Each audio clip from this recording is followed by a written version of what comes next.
Hello students, कैसे हैं आप सब। आशा करती हूँ आप अच्छे होंगे और अच्छे से अपनी पढ़ाई कर रहे होंगे। मैं मोनिका रावत आपका स्वागत करती हूँ आईसीटी वर्चुअल क्लासरूम देहरादून। बच्चों, आज हम क्लास 9 का जो आपका सब्जेक्ट है फिजिक्स, उसका चैप्टर ग्रेविटेशन को हम कंटिन्यू करेंगे।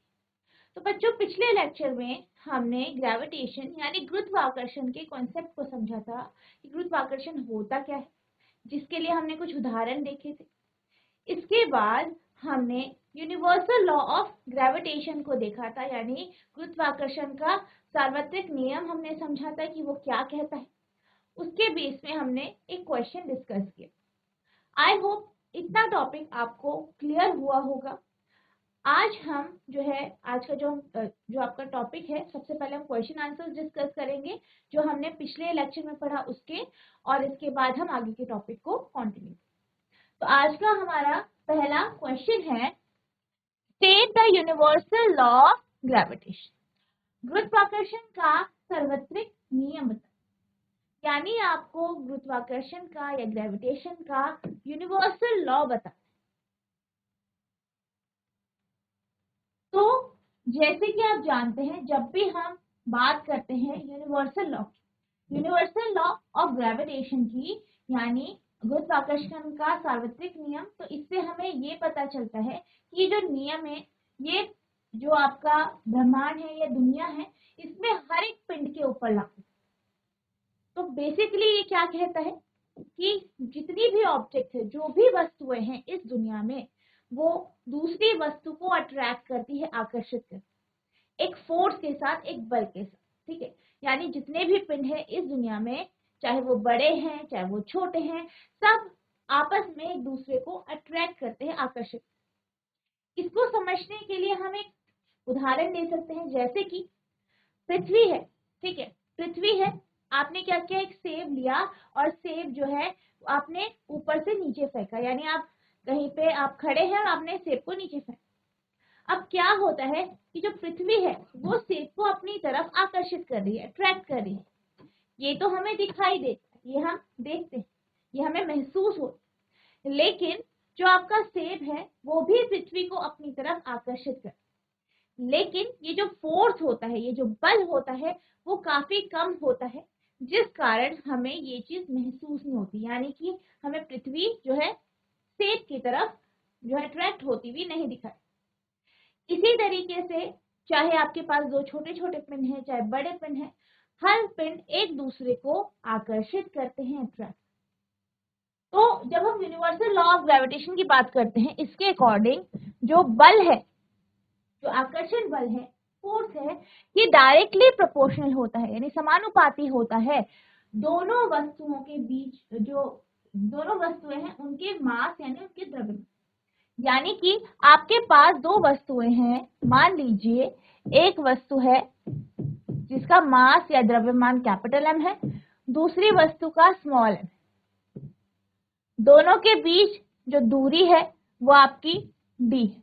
ठीक है, तो हमारा लॉ, जो यूनिवर्सल लॉ ऑफ ग्रेविटेशन है, वो ये कहता है कि जो इन दोनों के बीच में बल लग रहा है, जो फोर्स लग रहा है, वो डायरेक्टली प्रोपोर्शनल है, समानुपाती है दोनों के द्रव्यमान के गुणांक के, यानी दोनों के मल्टीप्लिकेशन के।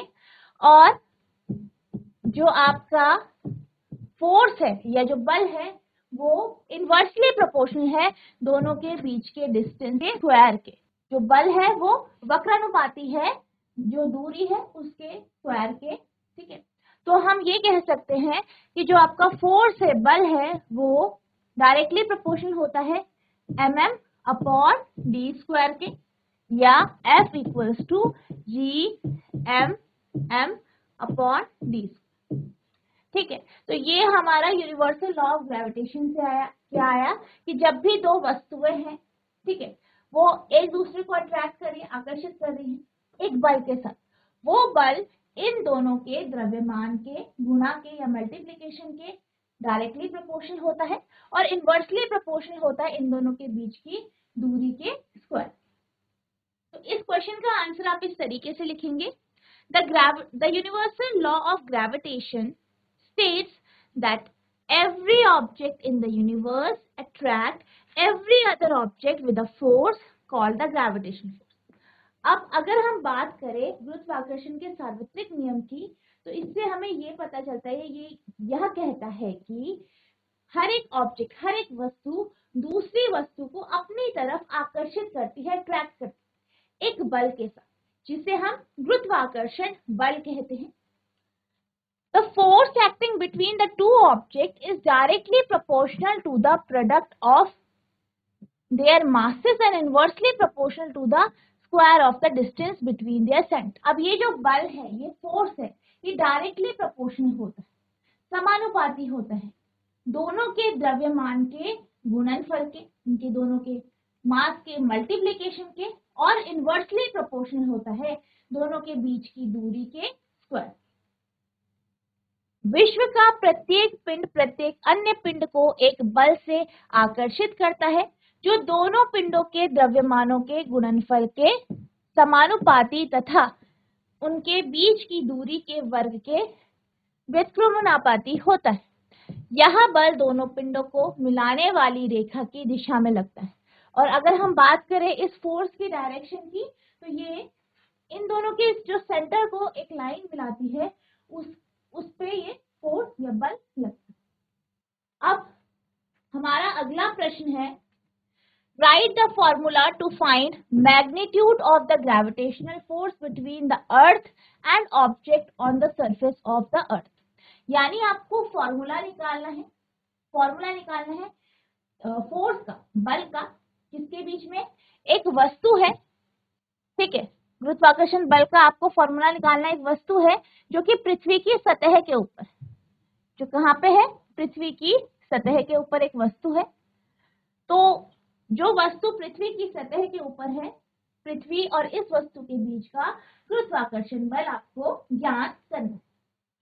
पृथ्वी और पृथ्वी की सतह पर किसी वस्तु के बीच गुरुत्वाकर्षण बल का परिमाण ज्ञात करने का सूत्र लिखिए. अब सबसे पहले हम ये मान लेते हैं कि कोई वस्तु है, ठीक है, कोई वस्तु है, जैसे कि अभी मैं बता रही थी आपको, कोई वस्तु है पृथ्वी की सतह पर, ठीक है.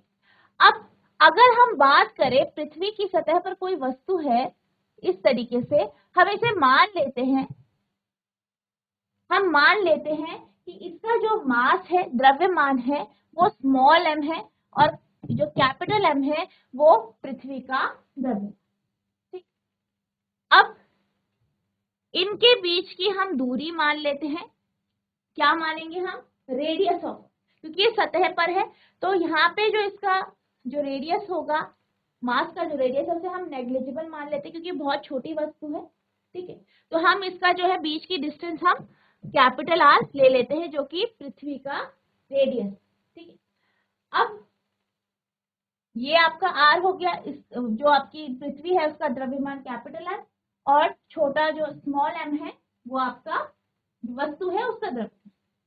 अब हमने फोर्स का फॉर्मूला हमें निकालना है, तो F को हम ले सकते हैं, हम ये जानते हैं F is directly proportional to दोनों के मास के प्रोडक्ट के या दोनों के द्रव्यमान के गुणनफल के mm, और इन दोनों के बीच की दूरी कितनी है, R. तो ये कैपिटल R का यहाँ पे स्क्वायर आ जाएगा, ये आप कह सकते हैं F equals to GM upon R square. तो ये आपका फॉर्मूला आ गया है, ठीक है, ये आपका फॉर्मूला आ गया है जिससे आप, जो आपका एक मास है, एक वस्तु है, ठीक है, उसका द्रव्यमान है और दूसरा आपकी अर्थ है, और ये जो वस्तु है ये पृथ्वी की सतह पर है, तो इन दोनों के बीच में जो बल लग रहा है, फोर्स लग रहा है, उसका जो सूत्र है वो आपका ये आ गया, F equals to GMM upon R. अब इस क्वेश्चन का आंसर आप इस तरीके से लिखेंगे, consider F as the force of attraction between an object on the surface of earth and the earth. F को आप मान लेंगे कि ये फोर्स ऑफ अट्रैक्शन है, यानी आकर्षण बल है एक वस्तु के जो कि पृथ्वी के सतह पर है. Also consider small m mass of the object on the surface of earth and capital as the mass of earth. अब इसी तरीके से स्मॉल m को हम मान लेते हैं वस्तु के द्रव्यमान के बराबर और पृथ्वी का द्रव्यमान हम कैपिटल M ले लेते हैं. The distance between the earth centre and the object is equal to radius of अर्थ।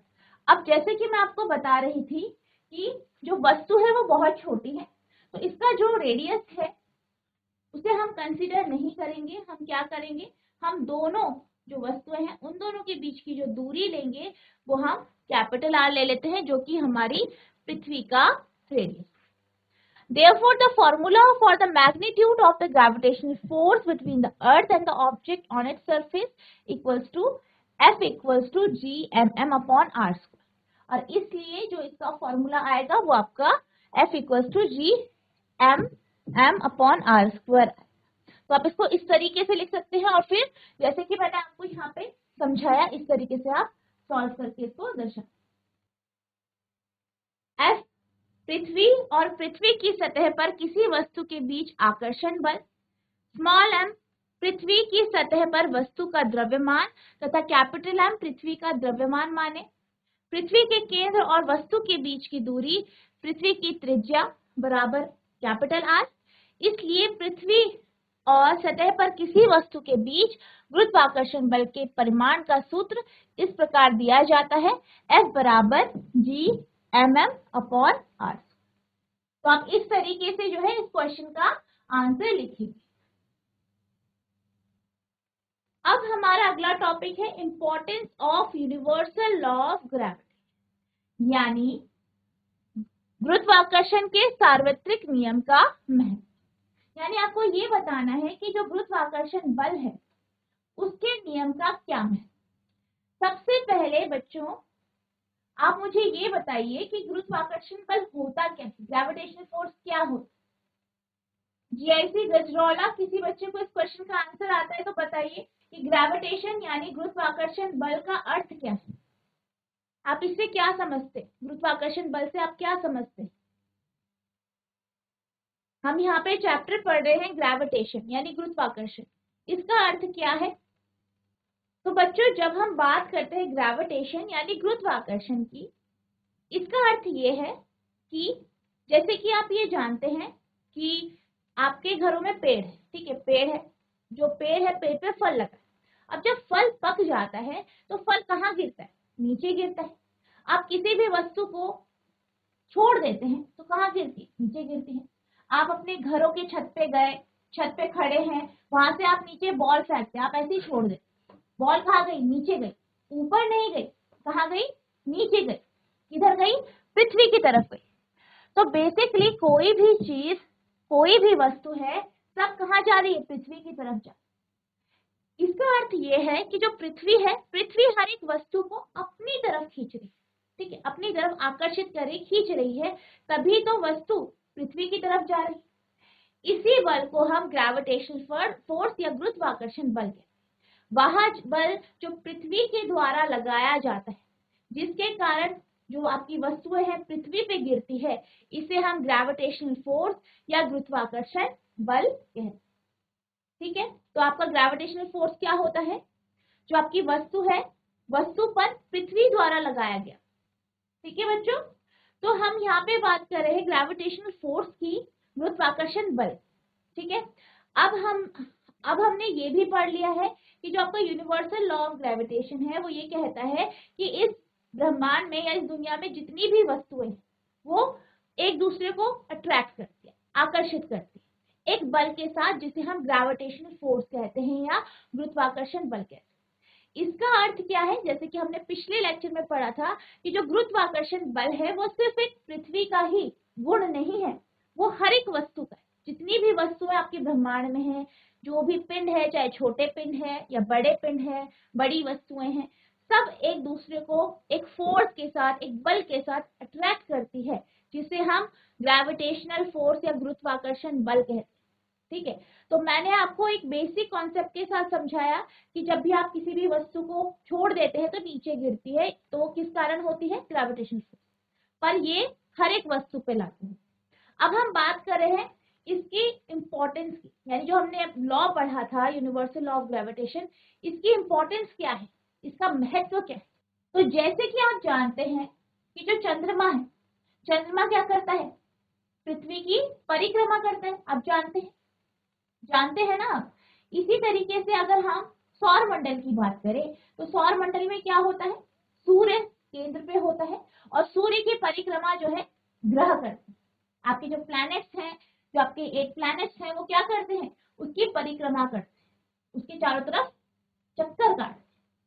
तो ये जो कॉन्सेप्ट है चंद्रमा का पृथ्वी की परिक्रमा करना, ग्रहों का सूर्य की परिक्रमा करना, ये आपके ग्रेविटेशनल फोर्स यानी गुरुत्वाकर्षण बल के कारण ही होता है। हम पृथ्वी पे खड़े होते हैं, पृथ्वी पे हैं, पृथ्वी पे चल रहे हैं, इसका कारण भी ग्रेविटेशन है। अगर ग्रेविटेशनल फोर्स या गुरुत्वाकर्षण बल नहीं होता तो हम पृथ्वी पे चल नहीं पाते, पृथ्वी पे खड़े नहीं हो पाते। ठीक है, इसी तरीके से आपने सुना होगा कि जो सागर होते हैं, समुद्र होते हैं, वहां ज्वार भाटा आते हैं, लहरें उत्पन्न होती हैं। तो ये क्यों होता है, क्योंकि जो मून है, चंद्रमा है या सूर्य है, ये क्या करता है, ये ग्रेविटेशनल फोर्स लगाता है, गुरुत्वाकर्षण बल लगाता है पृथ्वी पे, जिस कारण जो आपके समुद्र हैं, सागर हैं, वहां ज्वार भाटा या टाइड्स आपको दिखाई। यानी कि क्या हो रहा है, बेसिकली जितनी भी आपकी ये, जैसे कि आपकी सूर्य की परिक्रमा कर रहे हैं ग्रह, या आपके जो चंद्रमा है, या जितनी भी सैटेलाइट है, दूसरे जो उनके ग्रह हैं, उनकी परिक्रमा कर रहे हैं, तो ये सब किसके कारण है, गुरुत्वाकर्षण बल के। तो the force that binds us to the earth, हमें पृथ्वी से बांधे रखने वाला बल, यानी हम पृथ्वी पे हैं, पृथ्वी से बंधे हैं, हम इधर उधर उड़ नहीं रहे हैं, बाहर नहीं जा रहे हैं, हम वातावरण में या जो आपका एटमॉस्फेयर है वहां उड़ नहीं रहे। क्यों नहीं उड़ रहे, क्योंकि हम ग्रेविटेशनल फोर्स के कारण पृथ्वी पे खड़े हैं, पृथ्वी पे जमे। ठीक है, नेक्स्ट है motion of moon around the earth, पृथ्वी के चारों ओर चंद्रमा की गति। अब चंद्रमा पृथ्वी के चक्कर काट रहा है, परिक्रमा कर रहा है, किसके कारण, ग्रेविटेशनल फोर्स के कारण, गुरुत्वाकर्षण बल के कारण। The motion of planets around the sun, सूर्य के चारों ओर ग्रहों की गति, सूर्य है उसकी परिक्रमा कौन कर रहे हैं, ग्रह कर रहे हैं। आपके 8 ग्रह है, आपने पढ़ा होगा, क्लास 8 में आपने पढ़ा होगा। तो वो किस कारण होता है, वो भी ग्रेविटेशनल फोर्स, गुरुत्वाकर्षण बल के कारण होता है। नेक्स्ट है the tides due to the moon and the sun, चंद्रमा तथा सूर्य के कारण ज्वार भाटा।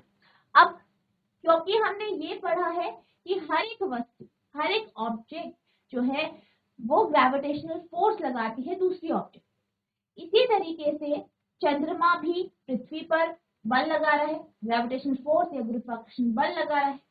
इसी तरीके से ही सूर्य भी जो है पृथ्वी पर गुरुत्वाकर्षण बल लगा है।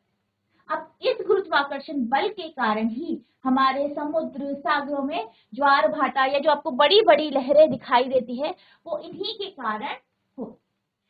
तो ये आपकी इंपॉर्टेंस है यूनिवर्सल लॉ ऑफ ग्रेविटेशन की, यानी गुरुत्वाकर्षण के सार्वत्रिक नियम। अब हम बात करते हैं फ्री फॉल यानी मुक्त पतन। तो मुक्त पतन को समझने के लिए हम एक उदाहरण लेते हैं। आप अपने घर की छत पे गए, ठीक है, आपने क्या किया, एक बॉल ली और बॉल को ऐसे ही छोड़, ठीक है, आप छत पे गए, बाउंड्री के पास आपने ऐसे ही, ये आपकी बॉल थी, ऐसे छोड़ दिया, ठीक है। अब वो कहाँ जाएगी, नीचे जाएगी। तो क्या हो रहा है, आपने छोड़ा और वो नॉर्मली अपने आप ही वो नीचे चली। तो इसी को हम फ्री फॉल या मुक्त पतन कहते हैं। यानी जब भी कोई भी वस्तु पृथ्वी के जो ग्रेविटेशनल फोर्स है, गुरुत्वाकर्षण बल के कारण उसकी तरफ गिरती है, तो हम ये कहते हैं कि वो वस्तु फ्री फॉल। ठीक है, अब इसके लिए आपके पास यहाँ पे आप देख सकते हैं इमेज, यहाँ पे एक हवाई जहाज है और यहाँ से एक आदमी जो है हवाई जहाज से कूद, तो ये क्या कर रहा है, ग्रेविटी या गुरुत्वाकर्षण बल के कारण ये जो है यहाँ से कूदा और फिर आप जानते हैं पैराशूट खुल जाएगा और नीचे आ जाएगा। तो बेसिकली अगर वो ऐसे ही जा रहा है तो वो नीचे किसके कारण जा रहा है, गुरुत्वाकर्षण बल के कारण। ठीक है, तो फ्री फॉल या मुक्त पतन क्या होता है, जब भी कोई भी वस्तु ग्रेविटेशनल फोर्स के कारण नीचे गिरती है तो हम ये कहते हैं कि वो वस्तु मुक्त पतन या फ्री फॉल में है। Whenever object fall towards the earth under gravitational force alone, we say that the object are in free fall. जब वस्तुएं पृथ्वी की ओर केवल गुरुत्वीय बल के कारण गिरती है, हम कहते हैं कि वस्तुएं मुक्त पतन पे हैं, यानी सिर्फ ग्रेविटेशनल फोर्स के कारण ही गिर रही हैं, आपने कोई और बल नहीं लगाया है, तभी हम क्या कहते हैं कि वस्तु मुक्त पतन पर है। अब जब भी कोई वस्तु पृथ्वी की तरफ आती है, पृथ्वी की तरफ गिरती है, तो आप ये जानते हैं वो नीचे गिर रही है। तो जब वो नीचे गिरती है तो एक एक्सेलरेशन या त्वरण उसमें उस त्वरण को या एक्सेलरेशन को हम एक्सेलरेशन ड्यू टू ग्रेविटी या गुरुत्वीय त्वरण कहते हैं। ठीक है, क्योंकि आप जानते हैं जब भी कोई भी वस्तु मोशन करती है, चलती है, तो क्या होता है, एक्सेलरेशन होता है। ठीक है, त्वरण होता है, उसकी जो वेलोसिटी है, उसका जो वेग है, उसमें चेंज आता है, उसमें क्या आते हैं, चेंजेस। ठीक है, तो इसी तरीके से ही जब भी कोई वस्तु पृथ्वी पे गिरती है, मुक्त पतन में गिरती है, तो उसके जो वेग है या उसकी जो वेलोसिटी है उसमें चेंजेस आते हैं, जिसे हम क्या कहते हैं, एक्सेलरेशन कहते हैं। समय के साथ वेग में या वेलोसिटी में जो चेंजेस होते हैं उसे हम एक्सेलरेशन कहते हैं, त्वरण कहते हैं। तो जो त्वरण फ्री फॉल में उत्पन्न होता है, मुक्त पतन में उत्पन्न होता है, उसको हम गुरुत्वीय त्वरण कहते हैं। Whenever an object fall towards the earth, an acceleration is involved. यानी जब भी कोई भी वस्तु पृथ्वी की तरफ गिरती है तो एक एक्सेलरेशन होता है, त्वरण। This acceleration is called acceleration due to gravitational force of the earth or acceleration due to gravity. जब भी कोई वस्तु पृथ्वी की ओर गिरती है, त्वरण कार्य करता है। यह त्वरण पृथ्वी के गुरुत्वीय बल के कारण है। अब ये त्वरण किसके कारण है, पृथ्वी के ग्रेविटेशनल फोर्स या गुरुत्वाकर्षण बल के कारण। इसलिए इस त्वरण को पृथ्वी के गुरुत्वीय बल के कारण त्वरण या गुरुत्वीय त्वरण कहते हैं। अब अगर हम इसका सिंबल देखें तो इसका जो सिंबल है या जो इसका साइन है वो आप स्मॉल जी से रिप्रेजेंट करते हैं, और इसकी जो यूनिट होती है वो वही होती है जो त्वरण की होती है। ठीक है, गुरुत्वीय त्वरण की वही यूनिट है। ठीक है, वही मात्रक है जो कि आपका एक्सेलरेशन का होता है, त्वरण का होता है, मीटर पर सेकेंड स्क्वायर। अब हम देखते हैं कि जो आपका फॉर्मूला है, जो हमने फॉर्मूला देखा यूनिवर्सल लॉ ऑफ ग्रेविटेशन का, गुरुत्वाकर्षण का सार्वत्रिक नियम, उसके अनुसार हम जी का फॉर्मूला कैसे निकालें। अब आप ये जानते हैं, हमने क्या पढ़ा, हमने यूनिवर्सल लॉ ऑफ ग्रेविटेशन से पढ़ा F equals to G M m upon D square. ठीक है, इसका अर्थ क्या है, एक वस्तु है। ठीक है, हम यहाँ फ्री फॉल का कॉन्सेप्ट ले रहे हैं, मुक्त पतन का कॉन्सेप्ट ले रहे हैं। एक वस्तु है वो पृथ्वी की सतह पर गिर रही है। अब इन दोनों के बीच की जो दूरी है वो आपकी स्मॉल डी है। ठीक है, और पृथ्वी का जो मास है या द्रव्यमान है वो आपका कैपिटल M है, और जो वस्तु है या जो भी ऑब्जेक्ट है जो फ्री फॉल या मुक्त पतन पे गिर रहा है उसका द्रव्यमान स्मॉल है। अब इस केस में जैसे कि अभी हमने पढ़ा यूनिवर्सल लॉ ऑफ ग्रेविटेशन से, तो आपका फॉर्मूला क्या है, F बराबर G M M upon D square. ठीक है, अभी आपने देखा, हमने लास्ट लेक्चर में भी डिस्कस किया था कि जो गुरुत्वाकर्षण बल होता है वो समानुपाती होता है दोनों के द्रव्यमान के, दोनों वस्तुओं के द्रव्यमान के, और इनवर्सली प्रोपोर्शनल होता है किसके, इन दोनों के बीच की जो दूरी है उसके स्क्वायर के, उसके वर्ग के। ठीक है, ये हमने पढ़ा। ठीक है, अब हम क्या जानते हैं, ये आपका यहाँ पे हम ये जानते हैं, हम क्या जानते हैं, हम ये भी जानते हैं, क्या जानते हैं, F इक्वल्स टू M। आपको फोर्स का या बल का एक और फॉर्मूला पता होगा, F बराबर M है। M क्या है, वस्तु का द्रव्यमान, A क्या है, एक्सेलरेशन। ठीक है, एक्सेलरेशन की बात करें, त्वरण की बात करें। अब ये जो वस्तु है वो गुरुत्वाकर्षण बल के कारण गिर रही, मुक्त पतन हो रहा है, तो इस केस में हमारा जो A है वो G होगा, यानी गुरुत्वीय त्वरण है। ठीक है, ये आपका फॉर्मूला है, जनरल फॉर्मूला जो आपने पढ़ा है, फोर्स या बल बराबर जो आपका मास है, द्रव्यमान, और आपके त्वरण का गुणनफल। ठीक है, F इक्वल्स टू M है। तो अब ये गुरुत्वाकर्षण बल में गिर रहा है, मुक्त पतन में गिरा है, तो A की जगह आप क्या ले लेंगे, G ले लेंगे। यहाँ पे आपका गुरुत्वीय त्वरण आ जाए। ठीक है, ये आपकी पहली इक्वेशन हो गई, पहला समीकरण, ये दूसरा समीकरण। अब आप एक चीज देख सकते हैं, पहले समीकरण और दूसरे समीकरण में जो लेफ्ट हैंड साइड है वो बराबर है, दोनों फोर्स है, एफ को रिप्रेजेंट कर रहे हैं, दोनों बल है। तो आप क्या करेंगे, सेकेंड को यहाँ फर्स्ट में रख देंगे, तो एम जी बराबर G capital M small M upon D square. ठीक है, यहाँ पे जो मास है वो वस्तु का है, ठीक है, यहाँ पे जो द्रव्यमान है वस्तु का है, वस्तु गिर रही है तो वस्तु का द्रव्यमान है स्मॉल। ठीक है, अब आप देख सकते हैं कि लेफ्ट साइड और राइट साइड दोनों तरफ आपको स्मॉल एम दिख रहा है, तो दोनों क्या है, वैल्यू बराबर है, तो आप इसे काट देंगे। तो बच्चों अगर हम जो है इस वैल्यू को रख देते हैं आपके पहले समीकरण में, तो हमारे पास mg बराबर G M M upon D square आया, और यहाँ पे जो स्मॉल m है वो इस वस्तु का द्रव्यमान, ठीक है, इसका मास है, तो हमने m को क्या करा, काट दिया, दोनों बराबर है, तो हमारे पास g यानी जो आपका गुरुत्वीय त्वरण है उसका फॉर्मूला आया g बराबर जी एम अपॉन डी। अब आप यहाँ पे देख सकते हैं, यहाँ पे हो क्या रहा है, यहाँ पे आप देख सकते हैं कि जो आपका g है या जो गुरुत्वीय त्वरण है, एक्सेलरेशन ड्यू टू ग्रेविटी है, वो किस पे डिपेंड कर रही है, d पे, यानी डिस्टेंस पे डिपेंड कर, ठीक है। तो बच्चों आज हमने कुछ क्वेश्चन आंसर्स देखे, और इसके साथ साथ जो आपका टॉपिक है गुरुत्वीय त्वरण का या एक्सेलरेशन ड्यू टू ग्रेविटी का, उसका कॉन्सेप्ट हमने समझा। आई होप आपको ये समझ में आया होगा। तो बच्चों आज के लिए बस इतना ही, मिलते हैं हम नेक्स्ट सेशन में, तब तक के लिए thank you and have a nice.